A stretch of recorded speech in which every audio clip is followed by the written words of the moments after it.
Learn the lesson before you right now. Don't expect too much too soon. Let things evolve.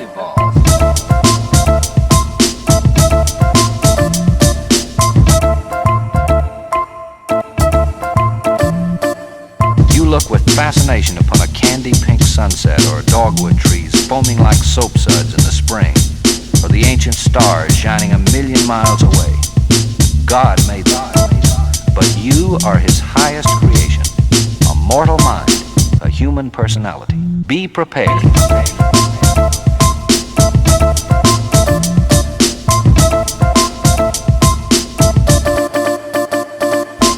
You were meant to be successful. It makes no difference who you are, what color your skin is, what neighborhood you live in, what your past record is, or what other people in your family have done.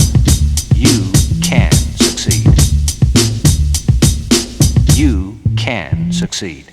This is a wonderful time to be alive. You're a part of a world full of exciting possibilities. Who knows what lies out there? You have to be ready for anything. And hello there. I think you just listened to the intro to this podcast. That was a song called Evolution by DJ T-Rock and Squashy Nice. And I'm about to get a reading on for y'all.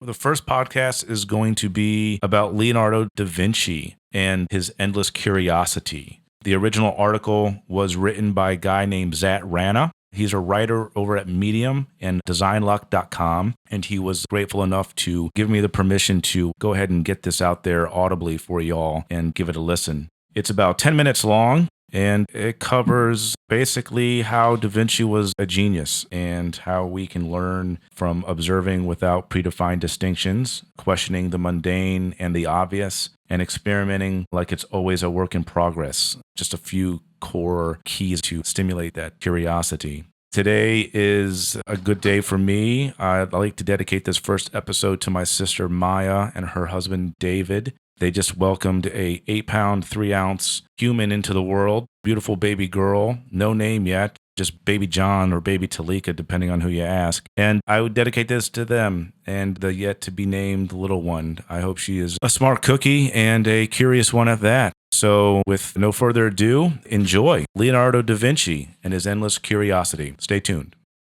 In late 2017, Salvador Mundi, one of Leonardo da Vinci's paintings, sold for $450.3 million.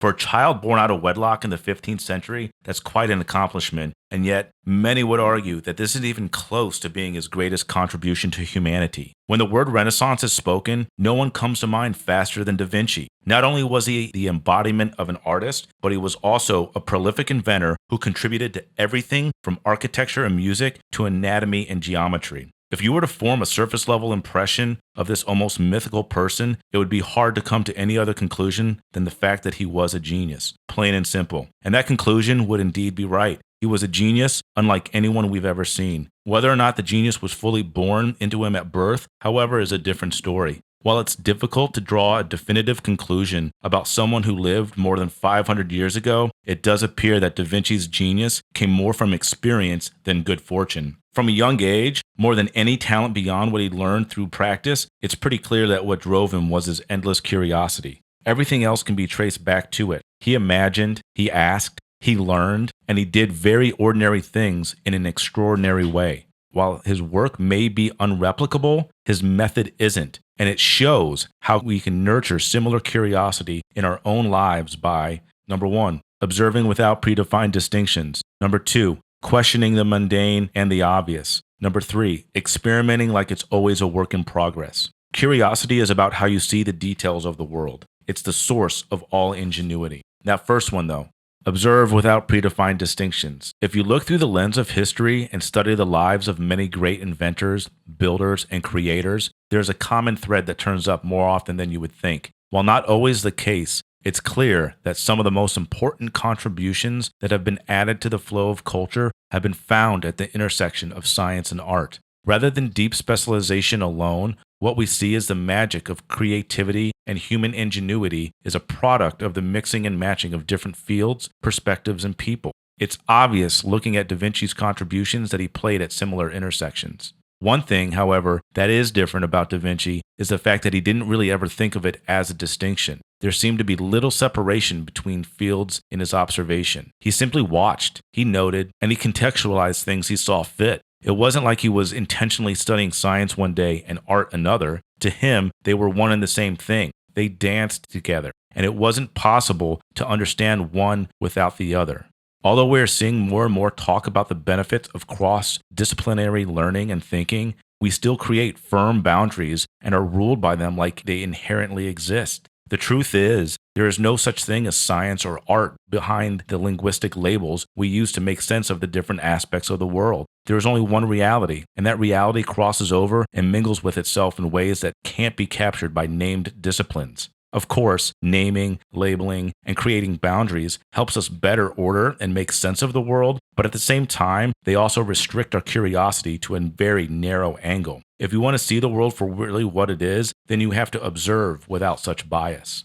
Number 2, question the mundane and the obvious. There are 7,200 pages still left of Da Vinci's famous notebooks. That's an estimate to be about a quarter of the total volume that has ever existed. Even so, they provide incredible insight. They contain records of his time in both Florence and Milan. They dive into his feelings about doubt and insecurity, and they discuss his relationships with friends and collaborators. By far, the most prominent appearance, however, is that of questions, and not just questions about big and important things, but also questions about seemingly small and important ones.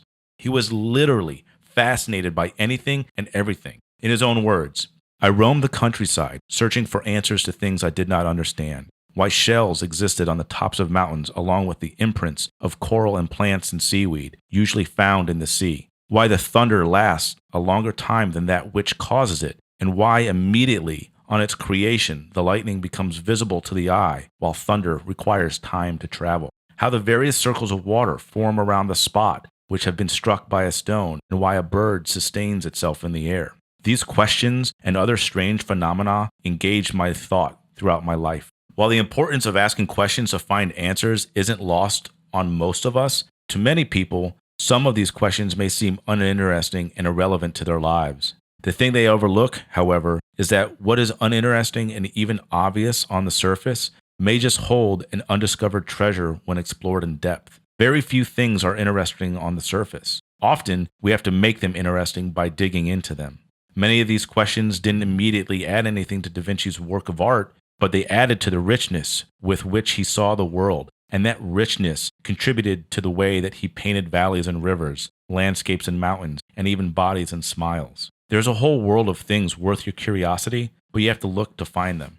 Number 3, experiment like it's always a work in progress. The curse of perfectionism isn't uncommon. It instills fear and doubt, and at some point or another, it plagues anyone who makes decisions, whether it be artists or business people. The most apparent downside of such perfectionism is that it stops production and creation. It paralyzes people into never completing what they need to put out into the world to progress. Given the quality of Da Vinci's paintings, it's perhaps no surprise that he was also conflicted by the need to produce only the best. In fact, the vast majority of the work he began was left unfinished, and even what he did finish sometimes took years or decades to complete. For Da Vinci, however, it went a step further. It wasn't just that he needed to put his work out there, or his best work out there, but he also never wanted to stop improving something. What he created was always a work in progress because he knew that he wasn't done mastering new techniques. The Mona Lisa, for example, is thought to have been produced over the course of 10 to 14 years. Even at that point, it appears likely that Da Vinci still didn't consider it fully completed. There were tweaks to be made and new methods to employ. When debating the possible dates on the painting, some scholars argue that parts of it could only have been done towards the end of his life due to the style used. Da Vinci was refining his skills until death. The insight here isn't necessarily that you shouldn't ever finalize what you produce or decide. You should, but more that even when something is done, it can still be improved upon. Reality isn't static, and neither are your decisions and productions. They can and should be refined over time, and it's on you to experiment enough to ensure you're better tomorrow. In summary, and all you really need to know. To conflate curiosity with genius may seem irresponsible, but when you think about it, curiosity as a measure of your engagement and connection to your surroundings, it isn't too far off. Leonardo da Vinci saw the world like nobody else. But the reason he did so was due to the choices he made in his interactions with it. He chose to always be aware and attuned. Here are the 3 important practices we can borrow from Da Vinci that partly fueled his endless curiosity. Number 1, observe without predefined distinctions. The universe isn't inherently organized into neat set of disciplines. That's just our way of representing a complex world so that we can make sense of it. There is only one reality, and the best way to understand it is to watch as it mingles across the boundaries of the different disciplines we've defined. Number 2, question the mundane and the obvious. We often make surface-level judgments about a thing we find uninteresting without realizing that it's often the depth of that same thing that makes it interesting. At this depth can hide gems of insight that contain immense value. Sometimes you actually have to work to activate your curiosity. Number 3, experiment like it's always a work in progress. Nothing you produce or do in the world is static. Things can and should evolve.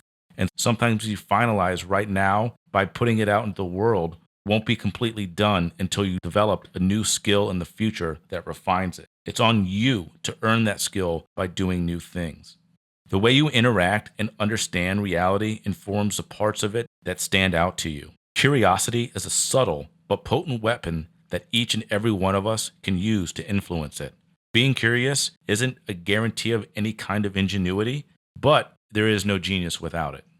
There you go. That was the first podcast for staycurious.org. Hopefully we'll get one out a week. That's the goal here. But yeah, thank you for listening. Lots to work on. It's a work in progress, like number 3 says. That's the way we're taking this project as we move forward. So keep in mind when you're listening, I stutter, I'm imperfect, and I can't really speak all too well. Sometimes, maybe. I don't know.